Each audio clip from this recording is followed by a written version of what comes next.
All right, we're going to quickly go over introduction to inequalities. Um, if you look right here on the screen, I've got the notes for you. It says we call a math statement an equation when both sides of a statement are equal to each other. I've said this before. When you have an equation, you have to have an equal sign. If you don't have an equal sign, you don't have an equation. You just have a math statement. Okay. Now, what's going to be different from what we've talked about all year so far is that we're going to change it to an inequality. So we call a math statement an inequality when both sides of the statement are not equal to each other. So this is not equal. 10 does not equal 5 plus 5 plus 5, which is 15. Basically, another way that I put this when I teach this particular topic is that equations have one specific answer, whereas inequalities will have multiple answers that will satisfy the conditions by the inequality statement. All right, so when we're dealing with inequality signs, we don't use the equal signs if both sides of the statements are not equal. That wouldn't make any sense. Instead, we use other signs. The sign that you saw on the last slide was a not equal sign, which is the equals with a line through it. You only put that if you're just trying to prove a point. But most of the time when we're dealing with a math statement that is not equal, we're going to deal with an inequality sign. Inequality obviously meaning not equal, okay? So you have this one, which is the greater than, then you have the greater than or equal to with the line under there, okay? That's going to be an important line that we're going to talk about later. And then you have the less than, and then of course with the line under the less than or equal to. None of this should be new to you. This should all be relatively familiar from 8th grade. All right, so don't forget this. The bigger side of the sign is on the same side as the bigger number.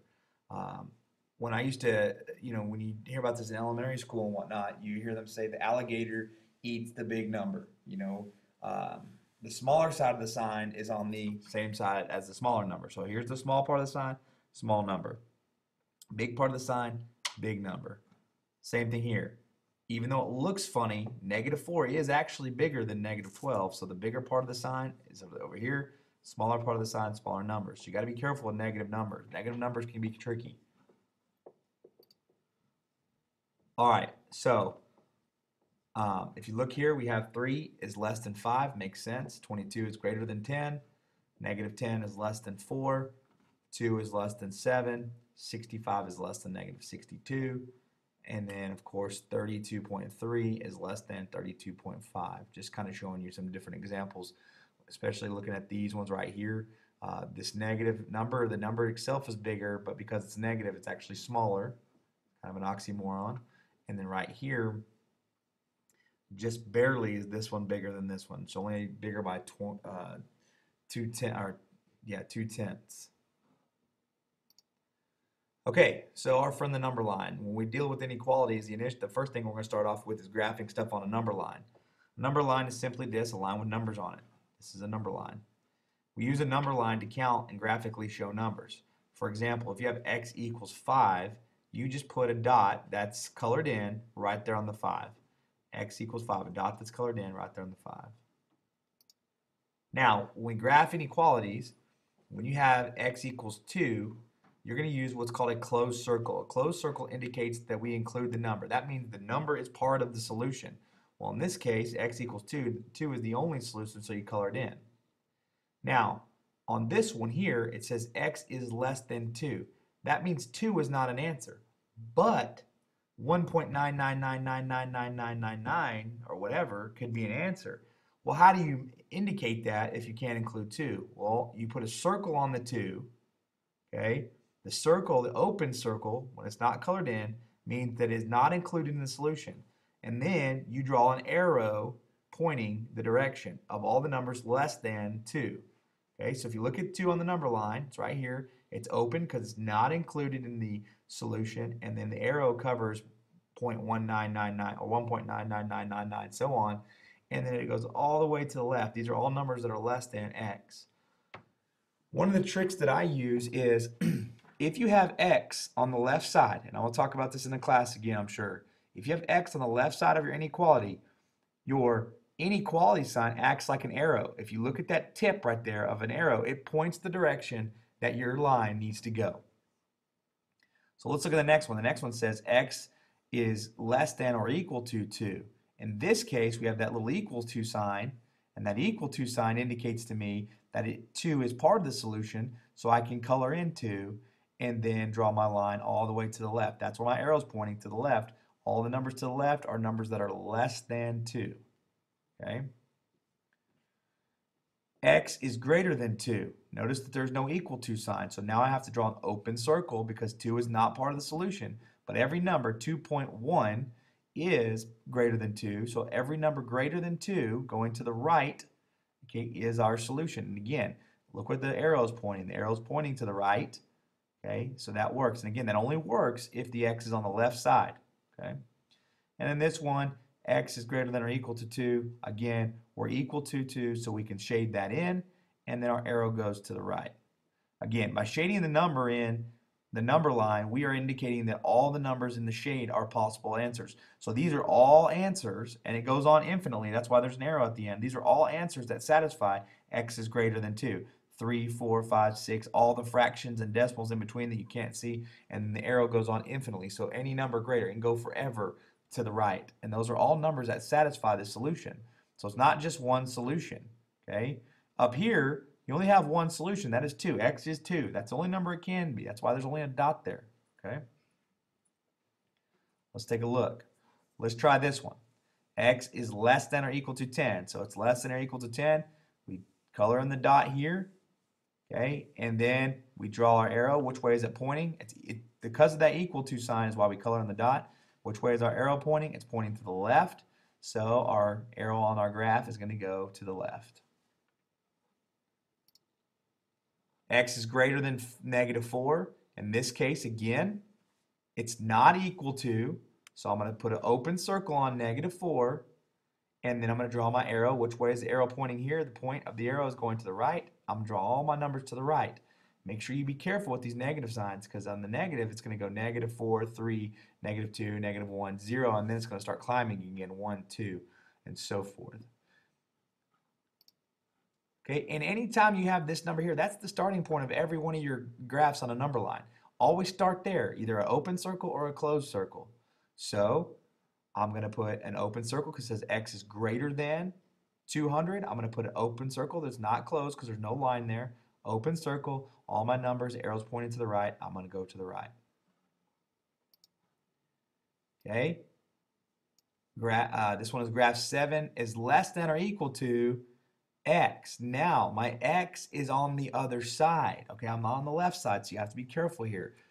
If I was to flip this around, I could rewrite this and say X is greater than or equal to 7. Okay, I could do that. If I did that, okay, my sign would also flip, so I'm going to color in the 7 because of the line under there, and then my arrow is actually going to point this direction. It's almost opposite, okay? It's opposite of what I said before. Now the arrow's pointing away from where I want to go, so now I want to go this way because the sign is on the wrong side. My suggestion to you guys when you do this is just rewrite this on with X greater than or equal to 7 on the other side, so it's a little more clear to understand. All right, so how are we going to represent this in kind of an application problem? Well, let's go shopping. Last week we went shopping at the mall. You had $150 to spend for the day. You bought you bought a shirt for $25 and some jeans for $40. You also spent $5 on lunch. You wanted to purchase a pair of shoes. What is the maximum amount you could have spent on these shoes? So here's how we would set this problem up. Our total money, the amount that you have, is $150. That's the money in your pocket. If you spend more than the money in your pocket, you just can't get it. It doesn't work. Okay, so $150 is your total on this side, just like the total on the equal sign. Okay, now I've got to spend less than $150 or equal to $150. Otherwise, I cannot make my purchases. If I spend more than that, it does not work. So I've got to be less than $150 or equal to, because if I spend $150, it's fine. I just walk out of the mall with no money. Okay, so then I put what I spent. I spent $25 on some shirt, $40 on some jeans, $5 on lunch, and then I have X. So then this is how much money I would have left if I solved this inequality. Okay, so I would just simply 25 plus 40 is 65 plus 5 is 70. We're going to finish that up here in a second. Okay, so add all these numbers, combine like terms over here, and you end up with 70 plus X. Okay, and then you solve inequalities almost exactly the same way you solve equations, except one difference, which we'll talk about in a minute. So to get x by itself, you subtract 70 from both sides, and now you have x is less than or equal to $80, or $80 is greater than or equal to x, which means that your shoes have to cost less than $80, or you can pay $80 for your shoes and walk out with nothing. Okay, so your solution could be you could buy a $50 pair of shoes, a $49.99 pair of shoes, a $72 pair of shoes. It doesn't matter as long as it's less than 80. Okay, so we just solved our first inequality, and it's really not that difficult. Okay, let's look at the next one. Do you really understand? Let's see if this makes sense. Okay, so we have 3 is less than 9. If we add 6 to both sides, is the inequality still true? Well, 3 plus 6 is 9. 9 plus 6 is 15. So yeah, it's still true. 9 is still less than 15. Okay, what about this? 10 greater than 4. If we subtract 3 from both sides, is the inequality still true? 10 minus 3 is 7. 4 minus 3 is 1. So 7 is still greater than 1. So yeah, it's still true. Okay, what about this? 8 is less than 12. If we multiply both sides by 2, is the inequality still true? 8 times 2 is 16. 12 times 2 is 24. Yeah, it's still true. Okay, here's where the one difference comes in. 8 is less than 12. If we multiply both sides by negative 2, is the inequality still true? 8 times negative 2 is negative 16. 12 times negative 2 is negative 24. Negative 16 less than negative 24? No, it is not. Negative 16 is actually greater than negative 24. So this statement's not true, so what we need to do is flip the inequality sign in order to make it true. By flipping it, we just switch it around. Make negative 16 greater than negative 24. And you're going to see how that factors in here in a second. So apparently, there are a few basic rules we have to follow when solving inequalities. If you break your rules, your answers will be incorrect. So don't break the rules. Okay, don't forget who the bigger number is. For example, 9 is greater than x. It's okay to rewrite this as x is less than 9. This is what I was talking about earlier about switching the x over here. But notice the point still points to the x here, the point still points to the x there. We didn't change the sign. So if 9 is bigger than x, that means that x is smaller than 9. Just showing you how to rewrite the sign. So the rule number 2 is when multiplying or dividing by a negative number, reverse the inequality sign. So anytime you divide by a negative number when you're trying to solve, so here I'm trying to solve for x, divide both sides by negative 5, I switch this sign from greater to less than. Okay, this is the one change. When you multiply or divide across the river, because you can still use a river here, or across the inequality, you need to flip the sign. That's the one thing different from the equations. Okay, so solve each inequality in graph. Here's some examples for you to work on or to show you. M plus 14 is less than 4. So to get m by itself, we subtract 4 from both sides. I'm sorry, 14 from both sides. And then m is by itself here. 4 minus 14 is negative 10. It's not equal to, so we put an open circle. And we draw, and look, it's pointing towards the m. It's on the left side, so it's pointing to the left. We go to the left. Okay. Let's look at this one. 6y minus 6 is greater than or equal to 7y. We've got to get our 6's together, so I'm going to subtract 6y from this side just to get our y's together, not our 7's, our y's together. So that leaves me with negative 6 is less than, I'm sorry, it's greater than or equal to y. Okay, and if I want to change this around, so I have my variable on the left side, I'll do that right here. Now I have y is less than or equal to negative 6. Okay, it's less than or equal to, so I close in the circle there, and my arrow is pointing to the left, so I go to the left. Okay, and then on this example here, the last example, we have k divided by negative 3 is less than or equal to 10. To solve this, you've got to multiply both sides by negative 3 to get rid of that 3. That cancels out, leaving me with k. I'm multiplying 10 by negative 3. That gives me negative 30. Because I multiplied by a negative across the sign, I'm going to change this from a less than sign to a greater than sign. So my solution is k is greater than or equal to negative 30. Okay, and then I open sign, circle, because it's not less than or equal to, or greater than or equal to, so open it, and then my arrow's pointing to the right, so I point to the right. Okay, And that's it. And there's going to be another video that shows you a foldable. Please watch that one as well. See you Monday.